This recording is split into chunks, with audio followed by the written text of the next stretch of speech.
Assalamualaikum warahmatullahi wabarakatuh.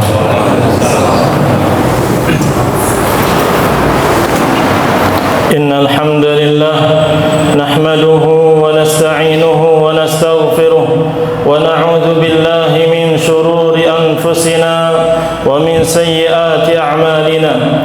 Man yahdihillah fala mudilla lahu wa man yudlil fala hadiya lahu. Wa ashhadu an la ilaha illallah wahdahu la sharika lahu wa ashhadu anna Muhammadan 'abduhu wa rasuluh sallallahu alaihi wa ala alihi wa ashabihi wa sallama tasliman katsiran. Qala Allah tabaraka wa ta'ala ya ayyuhalladzina amanu taqullaha haqqa tuqatih wa la tamutunna illa wa antum muslimun. Ma'asyiral muslimin rahimani wa rahimakumullah. Hendaklah kita bersama-sama meningkatkan keimanan dan ketakwaan kita kepada Allah Jalla wa Ala, senantiasa menumbuhkan dan menyirami semangat kita untuk mengikuti sunnah Rasulullah sallallahu alaihi wasallam, menjalankan agama Islam yang rahmatan lil alamin, sebagai kasih sayang bagi alam semesta. Allah Subhanahu wa taala mencintai kedamaian. Wassulhu khair, dan perdamaian itu adalah sesuatu yang sangat baik. Dan Allah Subhanahu wa taala tidak menyukai kerusakan di muka bumi ini. Allah berfirman, "Wala tufsidu fil ardi ba'da islahiha." Dan jangan kalian merusak di muka bumi ini setelah bumi ini diperbaiki oleh Allah Subhanahu wa taala. Allah juga berfirman, "Innallaha la yuhibbul fasad." Sesungguhnya Allah tidak mencintai kerusakan. Maka kita sebagai umat Islam hendaknya senantiasa berusaha memberikan ketenangan dan keamanan di masyarakat kita. Jangan sampai menimbulkan hal-hal yang membuat gaduh, membuat rusuh, dan terjadi pertikaian antara masyarakat kita. Ma'asyiral muslimin rahimani wa rahimakumullah. Karena kita mengetahui bahwa ruh seorang muslim, darah seorang muslim itu sangat mulia, dan Allah Subhanahu wa taala mengharamkan pembunuhan terhadap seorang muslim.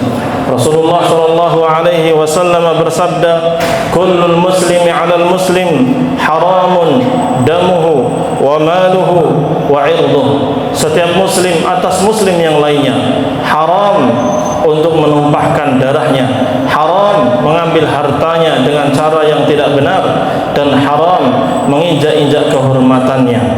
Ini nasihat dari Rasulullah SAW. Jangan sampai kita melakukan pembunuhan, dan jangan sampai terjadi pembunuhan terhadap seorang muslim. Apa yang sudah terjadi dan kita ketahui semuanya, semoga itu menjadi yang terakhir dan tidak terulang lagi. Semoga Allah Subhanahu wa taala mengampuni saudara kita yang meninggal dunia. Allah menerima amal solehnya, Allah ampuni dosanya, dan Allah masukkan dia ke dalam surga. Dan semoga kita semuanya menjadikan hal itu sebagai pelajaran agar tidak terulang kembali. Maka kita sebagai umat Islam jangan meniup api yang sedang berkobar. Jangan sampai api ini merebak semakin besar, membakar kemana-mana sehingga tidak bisa dihentikan. Hendaknya kita bersama-sama untuk menjaga keamanan dan kestabilan negara ini. Jangan sampai ada yang terbunuh lagi, jangan sampai ada pembunuhan lagi, karena membunuh ini adalah dosa yang sangat besar. Allah Subhanahu wa taala berfirman dalam surat An-Nisa ayat ke-93, "Wa man yaqtul mu'mina muta'ammidan fajazaohu jahannam khalidan fiha wa ghadiba Allahu 'alaihi wa la'anahu wa 'adda lahu 'adzaban 'azima." Siapapun yang membunuh seorang yang beriman dengan sengaja dia membunuhnya, maka balasannya adalah neraka jahanam, dia kekal di dalamnya. Allah melaknatnya, Allah murka kepadanya, dan Allah pun menyediakan siksa yang sangat besar, yang sangat pedih kepadanya. Maka ini bukan sesuatu yang ringan bagi kita. Jangan sampai kita melakukan pembunuhan atau menjadi penyebab terjadi pembunuhan tersebut. Nabi SAW bahkan menjelaskan bahwa semua dosa itu sangat mudah untuk Allah Subhanahu wa taala ampuni, kecuali dosa besar, kesyirikan dan juga pembunuhan. Rasulullah SAW bersabda, "Kullu dzanbin 'asallahu an yaghfirahu illa man mata musyrikan aw mu'minun qatala mu'minan muta'ammidan." Semua dosa sangat mudah untuk Allah Subhanahu wa taala ampuni, kecuali orang yang meninggal dunia dalam keadaan musyrik atau orang mukmin yang membunuh saudara mukminnya dengan sengaja. Ini sangat luar biasa mengerikan. Jangan sampai ini terjadi lagi. Dan di antara sebabnya terjadi pembunuhannya adalah karena terjadi kerusuhan. Ya, kita tahu terjadi demonstrasi besar-besaran, ya, penyebabnya kita tahu dan pemicunya juga kita tahu. Oleh karena itu jangan diulang lagi. Ini menjadi pelajaran bagi kita, baik sebagai pejabat negara, aparatur negara, ataupun sebagai rakyat biasa. Jangan kita terprovokasi untuk melakukan tindakan-tindakan yang anarkis sehingga terjadi kerusuhan, pembunuhan yang kita semua tidak menginginkan terjadi dalam diri kita atau terjadi dalam keluarga kita. Oleh karena itu, sebenarnya mengkritik pemerintah atau menyampaikan aspirasi kepada pemerintah itu di dalam Islam sudah diajarkan, dan caranya pun sangat sopan santun. Ya, caranya sangat sopan sekali. Rasulullah SAW bersabda dalam riwayat Imam Ahmad dalam musnadnya, beliau bersabda, "Man arada an yansaha lidhi sultan fala yubdihi alaniyah."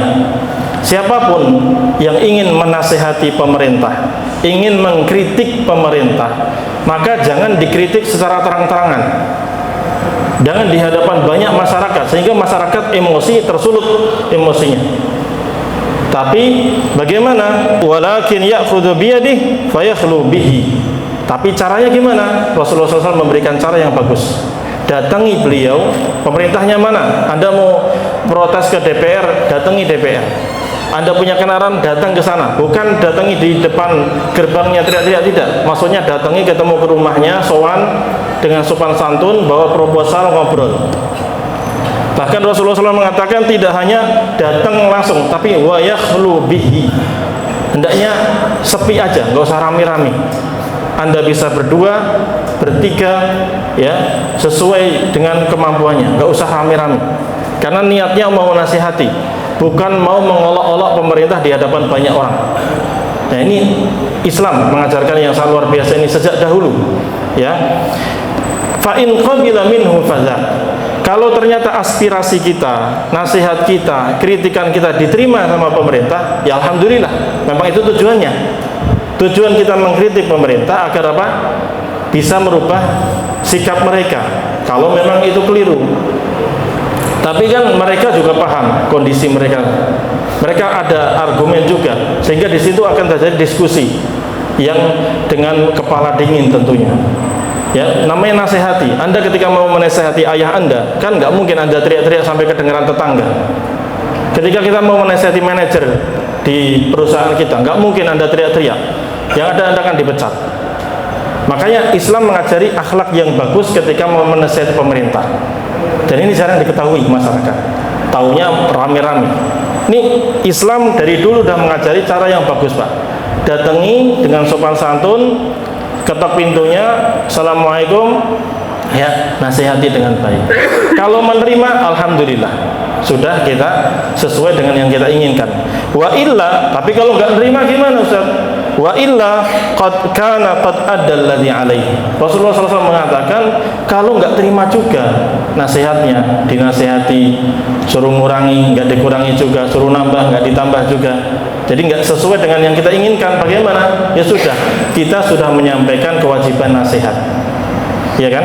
Namanya menasihati nggak harus semuanya diterima. Ada caranya nasihat kita ternyata kurang tepat, nggak sesuai dengan kondisi mereka atau bagaimana mereka lebih paham. Tapi kita ingin melakukan yang sesuai syariat. Ini yang diajarkan oleh Rasulullah SAW. Kalau ini diterapkan, insya Allah Pak, aman. Yang terjadi kedamaian. Memang butuh mental kuat untuk datang langsung ke rumahnya, butuh mental kuat. Makanya ini afdolul jihad. Jihad yang paling utama itu nasihati secara langsung, ya, datang sowan ke beliau dengan sopan santun, sampaikan. Afdalul jihad kalimatu haqqin inda sultanil jair. Sebaik-baik jihad, seutama-utama jihad adalah kita mengucapkan kata-kata yang benar di hadapan dan di sampingnya pemerintah yang zalim. Kita tahu pemerintah zalim, iya, Anda datangi aja ke sana, datang ke sana, ketok pintunya, izin sama pas-pamprasnya atau penjaganya di sana, ketemu, ngobrol. Kalau dipersilakan bisa ngobrol, alhamdulillah. Kalau enggak, ya Anda bisa ngutus siapa yang bisa masuk ke beliau, atau dengan kita kirim surat. Nah, itu lebih diterima.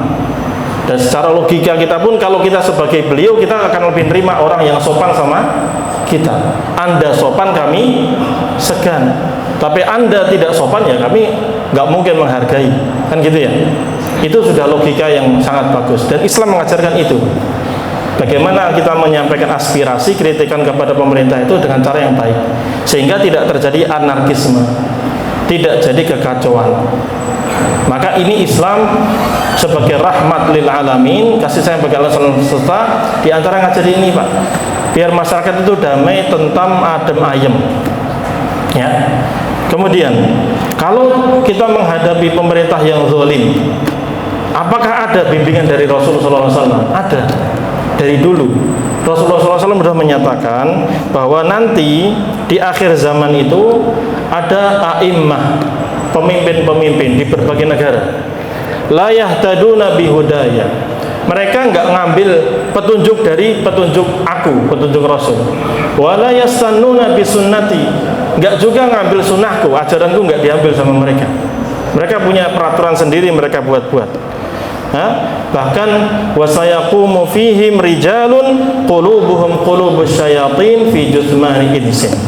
Bahkan di antara pejabat yang ada itu ada orang bentuknya manusia tapi hatinya hati setan.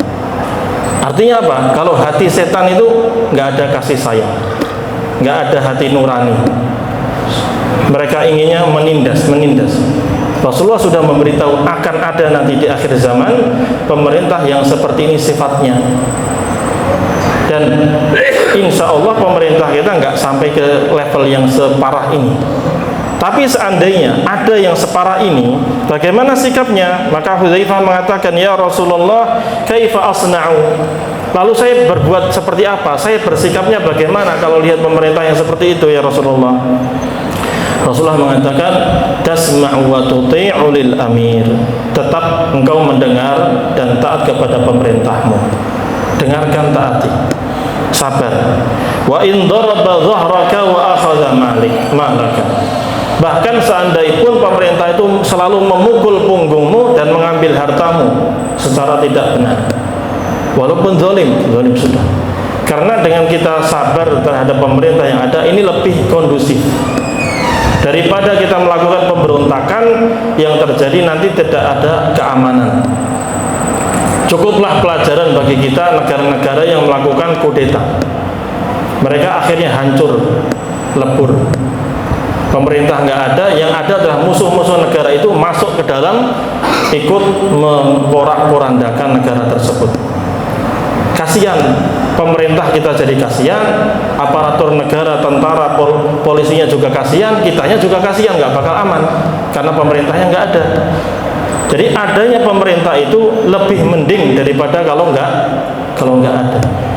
Makanya para ulama mengatakan bahwa seandainya pun 100 tahun di bawah penguasa yang zalim itu lebih baik daripada 1 hari nggak ada pemerintah yang menguasai. Bapak insya Allah yang sudah umur tahu kondisi-kondisi di negara kita ataupun di negara yang lain saat nggak ada pemerintah, runyam.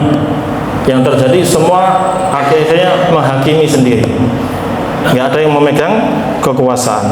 Maka hendaknya kita bersabar, jangan sampai kita memberontak, melakukan kudeta. Tetaplah bersabar bersama pemerintah kita. Kalau mau menasihati, nasihati dengan cara yang baik. Dan hendaknya kita menjaga diri, jangan sampai melakukan perbuatan anarkis. Islam nggak mau yang seperti itu, Pak. telah kita sampaikan tadi bahwa tidak boleh kita membunuh seorang muslim. Bahkan Rasulullah SAW menyampaikan bahwa nanti di akhir zaman akan terjadi kerusuhan, kekacauan, sehingga keimanan seseorang itu bisa berbolak-balik. Di pagi hari beriman, sorenya sudah kafir, sorenya beriman, paginya kafir. Sangat ruwet urusannya. Ya, beliau mengatakan, ya, orang yang duduk saat itu lebih baik daripada orang yang berdiri. Orang yang jalan lebih baik daripada orang yang berlari. Ya, semakin seseorang berada di rumah, dia semakin lebih aman, nggak ikut-ikutan melakukan kerusuhan tersebut. Beliau mengatakan bahkan, fakassiru qiyasakum, fakassiru qisiyakum, ya, patahkanlah busur panah kalian.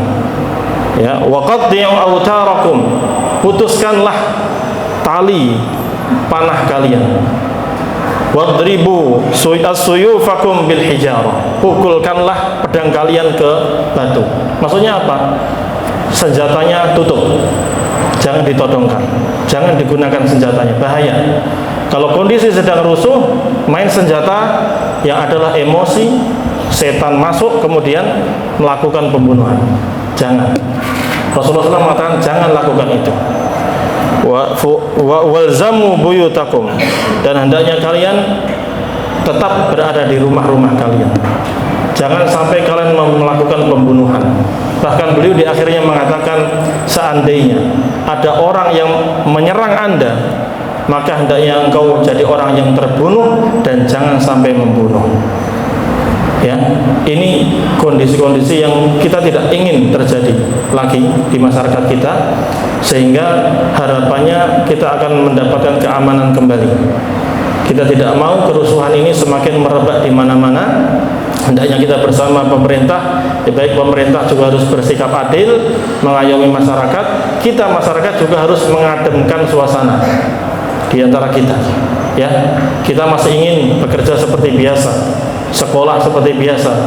Ya, tadi hari ini banyak sekolah-sekolah libur, kerjaan juga pada libur karena kondisi beberapa tempat tidak kondusif. Barakallahu li wa lakum fil Qur'ani was sunnah wa nafa'ani wa iyyakum bima fihi min al-ayati wal hikmah. Aqulu qawli hadha wa astaghfirullah li wa lakum wa li sa'iril muslimin min kulli dhanb fastaghfiruhu innahu huwal ghafurur rahim. Alhamdulillahi rabbil alamin wa bihi nasta'inu ala umuri dunya wad din. Wassalatu wassalamu ala ashrafil anbiya'i wal mursalin nabiyina Muhammadin wa ala alihi wa ashabihi ajma'in. Amma ba'd. Ma'asyiral muslimin rahimani wa rahimakumullah. Nabi Ibrahim alaihi salatu wassalam mengajarkan kepada kita doa untuk menjaga keamanan negara kita. Rabbi ja'al hadza baladan amina. Rabbi ja'al hadzal balada amina. Dengan dua versi, di satu surat Al-Baqarah, satu lagi di surat Ibrahim. Artinya sama. Ya Allah, ya Tuhanku, jadikanlah ini sebagai negeri yang aman. Karena keamanan adalah nikmat yang besar. Sebagaimana kita baru saja merayakan kemerdekaan bangsa negara kita, maka mari kita jaga keamanan ini agar senantiasa bisa kita nikmati sepanjang kehidupan kita dan sampai anak cucu kita. Ini sesuatu yang mahal, sesuatu yang mahal, lebih mahal daripada kendaraan mewah, lebih mahal daripada kesehatan kita. Bahkan Rasulullah SAW bersabda, "Man asbaha minkum aminan fi sirbihi, mu'afan fi badanihi, wa 'indahu qutu yaumihi, faka'annama hizat lahu dunya bihadzafiriha." Siapa di antara kalian berpagi hari dalam keadaan aman di tempat tinggalnya, di negaranya aman, nggak ada kerusuhan, itu nikmat yang besar yang disebutkan pertama kali oleh Rasulullah SAW. Kalau dia punya makanan, ya, yang bisa dia makan dari itu, dan dia memiliki badan yang sehat, maka itulah nikmat dunia yang diberikan kepada dia. Itulah inti dari kenikmatan dunia itu, aman, badan sehat, dan punya makan. Tapi kalau punya makan, badan sehat, gak aman, gak selesai. Yang pertama kali disebut oleh Rasulullah SAW adalah keamanan. Maka marilah kita jaga dan kita berbanyak doa kepada Allah Subhanahu wa taala agar Allah Subhanahu wa taala segera menenteramkan keadaan ini, dan semoga Allah Subhanahu wa taala segera memberikan keamanan dan ketentraman bagi bangsa dan negara ini. Allahumma salli wa sallim ala nabiyyina Muhammad wa ala alihi wa ashabihi ajma'in. Allahumma ighfir lil mu'minina wal mu'minat wal muslimina wal muslimat al ahya'i minhum wal amwat innaka sami'un qaribun mujibud da'awat ya qadiyal hajat. Allahumma inna nas'aluka ridhaka wal jannah wa na'udzu bika min sakhatika wan nar. Allahumma inna na'udzu bika min ilmin la yanfa' wa qalbin la yakhsha' wa nafsin la tashba' wa da'watin la yustajabu laha. Allahumma ati nufusana taqwaha wa zakkiha anta khairu man zakkaha anta waliyuha wa maulaha. Rabbana ij'al hadzal balada amina wa sa'ira biladil muslimin. Ya Allah, jadikanlah negeri ini, negeri Indonesia, negeri yang aman. Ya Allah, bimbinglah pemerintah kami untuk bisa menegakkan keadilan dan mengayomi masyarakat. Ya Allah, bimbinglah rakyat kami untuk bisa taat dan mendengar serta patuh kepada pemerintahnya. Ya Allah, akurkanlah, satukanlah hati rakyat dan pemerintah kami. Ya Allah, berikanlah kekuatan kepada rakyat dan pemerintah untuk membangun negeri ini menjadi baldatun thayyibatun wa rabbun ghafur, negeri yang baik, yang penuh dengan rahmat Allah, yang penduduknya senantiasa mendapatkan ampunan Allah Subhanahu wa taala. Rabbana hab lana min azwajina wa dzurriyyatina qurrata a'yun waj'alna lil muttaqina imama. Ya Allah, berikanlah kepada kami penyejuk hati dari istri-istri kami dan anak keturunan kami yang saleh dan salihah, sehingga mereka bisa menyejukkan hati kami, dan jadikanlah kami sebagai pemimpin bagi orang-orang yang bertakwa. Rabbana atina fid dunya hasanah wa fil akhirati hasanah wa qina adzabannar. Ya Allah, berikanlah kepada kami kebaikan di dunia ini dan juga kebaikan di akhirat, dan jagalah kami dari azab neraka. Wa sallallahu wa sallim ala nabiyyina Muhammad wa ala alihi wa ashabihi ajma'in.